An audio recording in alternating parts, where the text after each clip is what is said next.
মাছ মাংস খাইতে খাইতে একঘেয়েমি আর ভালো লাগে না, ওই জন্য চলে গেলাম চিংড়ি মাছের মালাইকারি করতে। এবং এটা খেতেও দুর্দান্ত হবে এবং রান্না করতেও তো অনেক ভালো লাগলো। চিংড়ি মাছগুলো এত মজা আর এতটা টেস্টি ফুড, দেখেন কালারগুলো অনেক সুন্দর। এখানে বড়া করতেছি, এখানে চিংড়ি মাছ আর টমেটোগুলো ফ্রিজ থেকে বের করে নিয়েছি।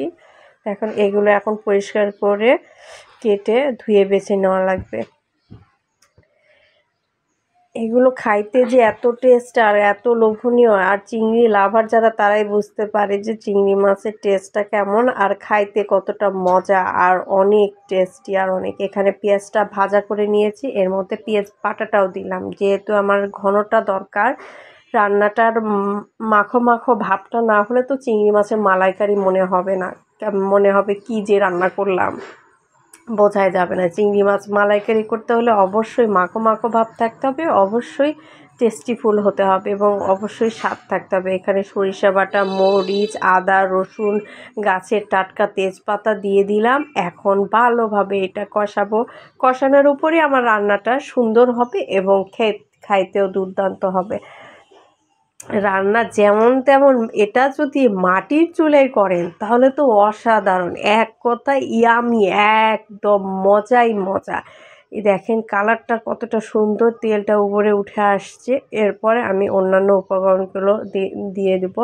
একটু কাঁচা মরিচটাও দিয়ে দিলাম, কালারটা এবং স্বাদটাও ভালো হবে এবং খেতেও দুর্দান্ত হবে। যেহেতু আমি সরিষা বাটাটা কাঁচা কাঁচা দিয়েছি সেহেতু আমার একটু কষায় নিতে হবে। এর মধ্যে আমি টমেটো কুচি করে নিয়েছি, এর মধ্যে টমেটো দিয়ে এটা আমি ভালো করে আরও একটু কিছুক্ষণ কষাবো। ঝালের কম্বিনেশন ঠিক থাকলে খাইতে যে এত মজা আর টেস্টিফুল হয়, সবাই প্রেমে পড়ে যায় এই চিংড়ি মাছের মালাইকারি। চিংড়ি মাছের মালাইকারির দুর্দান্ত রেসিপি। এই রেসিপি যে একবার বাসায় রান্না করবে সে মন চাইবে যে বড় মাছের চেয়ে চিংড়ি মাছই রান্না করে খাবো। আর এইটাতে অনেক মজা, আর এটাতে প্রচুর পরিমাণে কোলেস্ট্রল রয়েছে চিংড়ি মাছে। অনেকে খাইতে পারে আবার অনেকে খাইতে পারে না। যাই হোক, এটা অনেক মজা এবং খাইতেও দুর্দান্ত লাগে। আর এইরকম করে মালাইকারি কষানোর জন্য রেডি করলে আপনার যে কেউ এই রান্নার প্রেমে পড়ে যাবে। রান্নাটা এতটা ভালো হয় যে রান্নাটা ভালো হলে আপনার হাতের রান্নার সুনাম তো চারিদিকে পরিবারেতে ছড়াবে, চারিদিকে বাইরেও ছড়াইতে যাবে। রান্নায় এতটা সুন্দর যদি হয়, রান্নার ওপর ডিপেন্ড করে নারীদের প্রশংসা।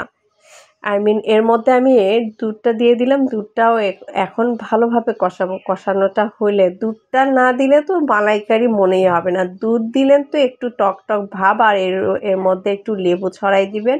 আমি দুধের মধ্যে, কাঁচা দুধের মধ্যেই আমি লেবুটা দিয়ে দিয়েছি, যাতে আমার যেহেতু বাসায় টক দই ছিল না সেহেতু আমি এইটা এইভাবে রান্না করলাম। দেখেন আমি খোসাটা ছাড়িয়ে নিয়ে আমি এর মধ্যে দিয়েছি। এর মধ্যে এখন ঝাল লবণ আস্তে আস্তে ঢুকে যাবে এবং খেতেও দুর্দান্ত লাগবে।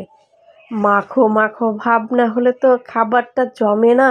খাবারটা জমাতে হলে অবশ্যই মাখো মাখো ভাব থাকতে হবে, আর খেতেও দেখতেও জিভে পানি চলে আসবে অটোমেটিকলি। এইরকম রান্না যে দেখবে সেই প্রেমে পড়ে যাবে। অল্প একটু পরিমাণে পানি দিয়ে দিলাম, এটা হতে থাক। এর মধ্যে দিলাম লেমন গ্রাস। লেমন গ্রাস না দিলে তো এর গন্ধটা আসবেই না।